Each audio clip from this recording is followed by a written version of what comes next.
In example number 11, we're asked to find and classify the critical points of the following function. So they give us a function f of x is equal to x to the third plus 3x squared minus 6x. The critical points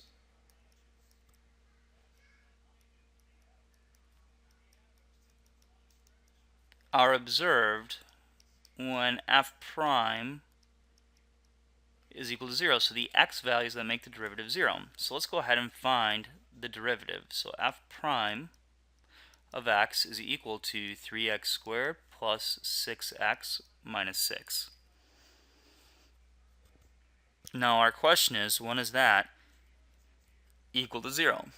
So we'll factor. I get x squared plus 2x minus 2. So 3 can't be equal to 0, so no big deal there. Let's check this guy right here.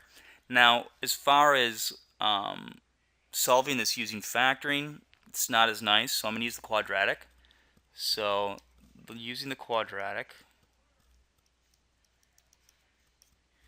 give me negative b plus or minus the square root of b squared minus 4 times a times c all over 2 times a, and those are our x values that give us the critical points, critical values.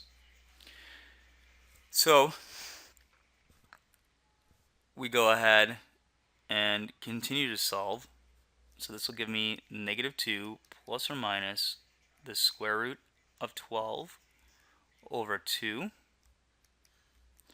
which is negative 2 plus or minus 2 square roots of 3 over 2, which is negative 1 plus or minus the square root of 3.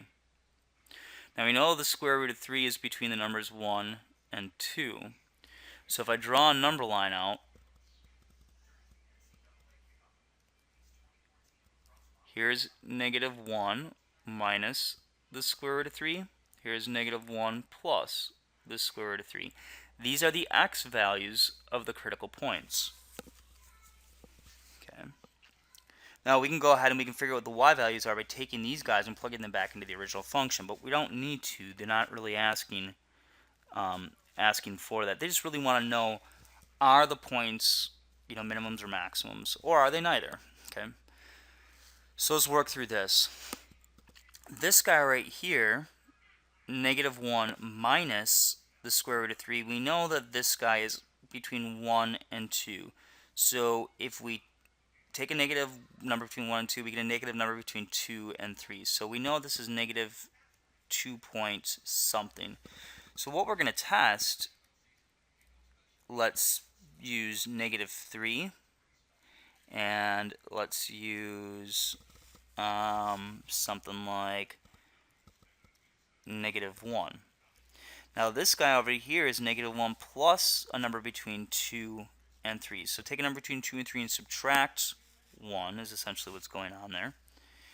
So this right here is going to be about 1 point something. Okay. Now we can check those out on our calculator. Did I say between 2 and 3? I meant between 1 and 2. So it's not going to be quite that high, but it'll be point something. Okay, and it's positive. Let's just we can verify those, right?